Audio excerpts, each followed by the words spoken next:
నమస్కారాలు. కొద్ది కాలం క్రితం విధ్వంసం రచయిత శ్రీ ఆలపాటి సురేష్ కుమార్ గారు ఈ పుస్తకం నాకు పంపినప్పుడు కొంత మొత్తం చదవలేదు, కానీ ఒక 40 నుంచి 50 పేజీలు చదవడం జరిగింది. ఇందాక ఆయన చెప్తున్నట్టుగా ఒక రచయిత ఏ ప్రయోజనాలను ఆశించి రాశారు, ఎవరి పక్షాన్ని నిలబడి రాశారు అని నాకు ఆయన ఇప్పుడు చెప్తుంటే నాకు అర్థమైంది, కానీ చదువుతుంటే నాకు ఒకటే అనిపించింది, ప్రజల పక్షాన్ని వహించి రాశారు ఈ పుస్తకం. చదివిన మొట్టమొదటి పేజీలోనే నాకు అర్థమైంది, ఈయన ఎవరి పక్షం తీసుకోలేదు. ఒక సాక్షిభూతంగా జరిగిన సందర్భాన్ని జరిగినట్టు ఎలాంటి భావోద్వేగాలకి లోను కాకుండా, ఎలాంటి పక్షపాతాలకి లోను కాకుండా ఒక నిజమైన జర్నలిస్ట్ రిపోర్ట్ చేస్తే ఎలా ఉంటుందో ఈ విధ్వంసం పుస్తకం ఆలపాటి సురేష్ కుమార్ గారు అంత గొప్పగా రాశారు. సహజంగా కొన్నిసార్లు ఇంక్లూడింగ్ నేను చాలా కాలం క్రితం 90స్లో ఎంజే అక్బర్ రాసిన రైట్ ఆఫ్టర్ రైట్ అనే పుస్తకం చదివినప్పుడు ఎంతో కొంత అయినా ఒక చిన్న పక్షపాత ధోరణి కనిపించింది నాకు ఆ పుస్తకంలోనే. ఒక సంపూర్ణంగా ఎవరినైతే తిడుతున్నారో సంపూర్ణంగా ఒక హోలిస్టిక్ ఒక సమగ్రంగా లేదనిపించింది. సో ఇలాంటి సందర్భాలు నేను ఎన్నో చూశాను, చదివాను పుస్తకాల్లో. కానీ విధ్వంసం పుస్తకం చదువుతుంటే మటుకు అసలు ఆయన చాలా ఎక్కడ కూడా ఒక పక్షపాతి ధోరణి లేకుండా ఒక నిజమైన జర్నలిస్ట్ ఎలా రాస్తే సమాజానికి ఉపయోగపడుతుందో అంత గొప్పగా రాశారు ఈ పుస్తకాన్ని. ఈరోజు ప్రత్యేకించి పార్టీ కార్యక్రమాలు ఉన్నా,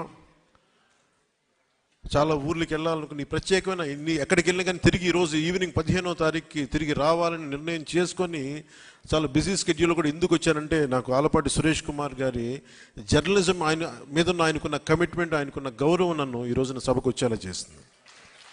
ఈ విధ్వంసం పుస్తకం ఇందులో చాలా భాగం ఏదో నేను ఒక అతిథిగా రాలేదు. ఈ పుస్తకంలో పేర్కొన్న పలు సంఘటనల్లో నేను కూడా సాక్షిగా ఉన్నాను. నేను కూడా ప్రత్యక్షంగా అనుభవించిన వాడిని, కొన్ని పరోక్షంగా చూసిన వాడిని. విధ్వంసంతో మొదలైంది ప్రభుత్వం, కూల్చివేతలతో మొదలైంది ప్రభుత్వం, ప్రజాస్వామ్య విలువల్ని తాకట్టు పెట్టింది ప్రభుత్వం. కూల్చివేతలతో మొదలైన ప్రభుత్వం కూలిపోద్ది. మొదటి నుంచి నేను ఇదే చెప్తా ఉన్నాను.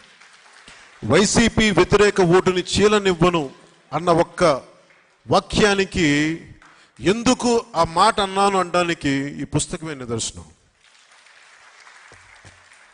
ఎందుకు ప్రతిపక్షాలన్నీ కలిసి రావాలి, ఓటు అనేది ఎందుకు చీలకూడదు, ఎందుకు ఆంధ్రప్రదేశ్కి చాలా అవసరం. విభజించబడ్డ ఉమ్మడి ఆంధ్రప్రదేశ్కి కలిసి అన్ని రాజకీయ పక్షాలు కలిసి ప్రజల పక్షాన్ని నిలబడాల్సిన సమయం ఆసన్నమైందని చెప్పడానికి, అర్థం చేసుకోవడానికి ఆలపాటి సురేష్ కుమార్ గారు చాలా ఊతమిచ్చారు ఈ వాక్యానికి. నేను చెప్పిన ఆ వైసీపీ వ్యతిరేక ఓటును చీలనివ్వనడానికి.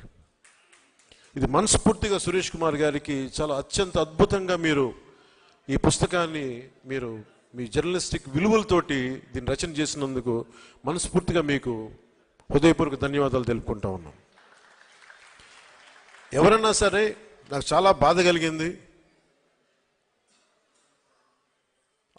ఎలక్షన్లు అయిన వెంటనే ముందు కూల్చివేతలతో మొదలైతే అమరావతి రైతాంగం మీద, రైతుల మీద దాడి జరిగినప్పుడు నాకు ఒక్కొక్కళ్ళు మా జనసేన పార్టీ ఆఫీస్కి వచ్చి వాళ్ళ దెబ్బలు చూపిస్తూ ఉంటే గుండె కరిగిపోయింది, గుండె చెదిరిపోయింది ఆ బాధకి. ఆడపడుచుల మీద ఎన్ని రకాలుగా అగాయిత్యాలు చేసి పోలీసుల హై హ్యాండెడ్ బిహేవియర్ చాలా బాధ కలిగించింది. ఈరోజు మన ఎన్నికలు వచ్చేసి మనం ధైర్యంగా ఉన్నాం, కానీ మీరు ఊహించుకోండి, 2019 నుంచి ఈ రోజు దాకా ఒక సుదీర్ఘమైన కాలం. అది అసలు కాలం తెములుద్దా అనిపించేది. వీరి దాష్టీకానికి అసలు మనం తట్టుకోగలమా అనిపించేది. ఇలాంటి ప్రతి చోట ప్రతి ఒక్కరూ అనుభవించిన బాధని ఈయన ఇన్ని 700 పేజీలు పైచిలుకున్న ఈ పుస్తకంలో ప్రతి సంఘటనని చాలా అందంగా దీన్ని తీసుకొచ్చారు, ఉదహరించారు. ఈ పుస్తకం భారతదేశానికే, ముఖ్యంగా ప్రతి పాలకులకు కూడా ఒక హెచ్చరిక లాంటిది.